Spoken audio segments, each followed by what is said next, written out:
ರವಿಯವರ ಬಂಧನ ಕಾನೂನು ಬಾಹಿರ. ಯಾಕಂದ್ರೆ ಅವರು ಹೌಸ್ನಲ್ಲಿ ಮಾತಾಡಿದ ನಂತರ ಕೇಸ್ ರಿಜಿಸ್ಟರ್ ಮಾಡೋಕ್ಕೆ ಬರೋದಿಲ್ಲ. ಆದ್ರೂ ಅಧಿಕಾರ ದುರುಪಯೋಗ ತಗೊಂಡು ಕಾಂಗ್ರೆಸ್ದವರು ಅವ್ರ ಮ್ಯಾಗೆ ಕೇಸ್ ರಿಜಿಸ್ಟರ್ ಮಾಡುವಂಥದ್ದು ಮತ್ತು ಪೊಲೀಸರನ್ನ ತಮ್ಮ ದುರಾಡಳಿತಕ್ಕೆ ಉಪಯೋಗ ಮಾಡುವಂಥದ್ದು ಮಾಡ್ತಾ ಇದ್ದಾರೆ.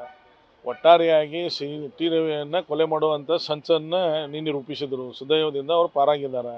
ಅಷ್ಟು ಜನ ವಿಧಾನಸೌಧನಾಗ ಬಂದು ಹಲ್ಲೆ ಮಾಡ್ತಾರೆ ಅಂತಂತಂದ್ರೆ ಒಂದು ಸರ್ಕಾರ ಕುಮ್ಮಕ್ಕಿಲ್ಲದೆ ವಿಧಾನಸೌಧಕ್ಕೆ ಜನ ಬರೋಕ್ಕೆ ಸಾಧ್ಯ ಇಲ್ಲ. ವಿಧಾನಸೌಧಕ್ಕೆ ಜನ ಬಂದಾರ ಅಂತಂದ್ರೆ ಒಂದು ಪೊಲೀಸ್ ಫೇಲ್ಯೂರ್ ಇರ್ಬೋದು, ಇಲ್ಲ ಪೊಲೀಸ್ ಶಾಮೀಲಾಗಿರ್ಬೋದು.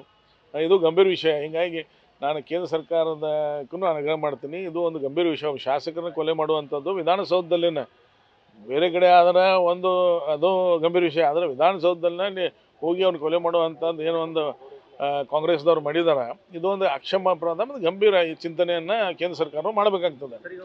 ಹೀಗಾಗಿ ನಾನು ಒಂದೇ ಹೇಳೋದೇನಂತಂದ್ರೆ, ಈ ರಾಜ್ಯನಾಗ ಶಾಸಕರಿಗೇನೆ ಒಬ್ಬ, ಅದು 4 ಜನ ಬಾರಿ ಆದಂಥ ಶಾಸಕ, ರಾಷ್ಟ್ರ ಮಟ್ಟದಲ್ಲಿ ಪಕ್ಷದ ಸಂಘಟನೆಯನ್ನು ರಾಷ್ಟ್ರಪತಿ ಕೆಲಸ ಮಾಡುತ್ತಿರುವಂಥ ಹಿರಿಯ ನಾಯಕನಿಗೆ ಈ ಪರಿಸ್ಥಿತಿ ಬಂತಂದ್ರೆ ಸಾಮಾನ್ಯ ಜನರ ಪಾಡು ಏನಾಗ್ತದೆ. ಹೀಗಾಗಿ ಈ ಏನು ಕಾಂಗ್ರೆಸ್ ಸರ್ಕಾರದ ನಿನ್ನಿನ ನಡೆ ಏನದ, ಬಹುತೇಕ ವಿಧಾನಸೌಧ ಕರ್ನಾಟಕದ ಜನರ ಸಮಸ್ಯೆಗಳನ್ನ ನಿವಾರಣೆ ಮಾಡುವಂಥದ್ದು ಸೌಧದು. ಅದು ಅಲ್ಲೇ ಸಮಸ್ಯೆ ನಿರ್ಮಾಣ ಮಾಡುವಂಥದ್ದು ಕೆಲಸ ಈ ಕಾಂಗ್ರೆಸ್ ಸರ್ಕಾರ ಮಾಡ್ತಾ ಇದೆ. ಜನ ಅದಕ್ಕೆ ತಕ್ಕ ಪಾಠ ಕಲಿಸ್ತಾರೆ ಬರುವಂಥದ್ದು. ಅಲ್ಲ, ನಾನು ಅದಕ್ಕೆ ಹೇಳಿದ್ದೇನೆ, ಅವ್ರು ಕೊಲೆ ಮಾಡುವಂಥ ಹುನ್ನಾರ. ಯಾಕಂತಂದ್ರೆ ತೆಲಿಗೆ ಪೆಟ್ಟು ಹತ್ತಿದ್ದದ. ತೆಲಿಗೆ ಪೆಟ್ಟು ಹತ್ತಿದಂತರ ಬೇಸಿಕ್ ಅವ್ರನ್ನ ಹೋಗಿ ಸ್ಕ್ಯಾನಿಂಗ್ ಮಾಡುವಂಥದ್ದು, ಅವ್ರಿಗೆ ಏನಾಗಿದೆ ನೋಡುವಂಥದ್ದು, ಚಿಕಿತ್ಸೆ ಕೊಡುವಂಥದ್ದು ಆಗಬೇಕಾದ್ರೆ ಏನೂ ಮಾಡಿಲ್ಲ. ಅಂದ್ರೆ ಅವ್ರು ಸಾಯಿಲಿ ಅಂಥೇಳಿ ಮಾಡಿದ್ದು. ಅಂದ್ರೆ ಇದಕ್ಕೆ ಈ ಎಲ್ಲರ ಜವಾಬ್ದಾರಿ ಅದಾರ. ಮತ್ತು ಇದಕ್ಕೆ ಸಂಬಂಧಪಟ್ಟ ಅಧಿಕಾರಿಗಳು ಯಾರ್ಯಾರು ಕಾಯ್ದೆ ಬಿಟ್ಟು ಕೆಲಸ ಮಾಡಿದಾರಲ್ಲ, ಅವ್ರು ನಾನು ಇಷ್ಟೇ ವಿನಂತಿ ಮಾಡ್ತೀನಿ, ಈ ಸರ್ಕಾರ ಏನು ಕಾಯಮಲ್ಲ, ಕಾಯ್ದೆ ಪ್ರಕಾರ ಕೆಲಸ ಮಾಡಿರಿ. ಚಿಕಿತ್ಸೆ ಯಾಕೆ ಕೊಟ್ಟಿಲ್ಲಪ್ಪ ನೀವು ಅವ್ರಿಗೆ? ತೆಲಿಗೆ ಪೆಟ್ಟು ಹತ್ತಿರೂ ತೆಲಿಗೆ ಎಷ್ಟು ಗಂಭೀರವಾಗಿ ಗಾಯ ಆಗೈತಿ ಇಲ್ಲ ಅನ್ನೋದು ಪರಿಶೀಲನೆ ಮಾಡಬೇಕಂತಂದಲ್ಲ.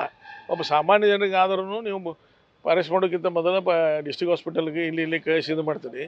ನೀವು ರಾತ್ರಿ 3 ತನಕ ಫುಟ್ಬಾಲ್ ಆಡಿದಾಗ ಆ ಸ್ಟೇಷನು ಈ ಸ್ಟೇಷನು ಒಯ್ಯುವಂಥದ್ದು ಎಲ್ಲ ತಿರುಗಿಂದನ.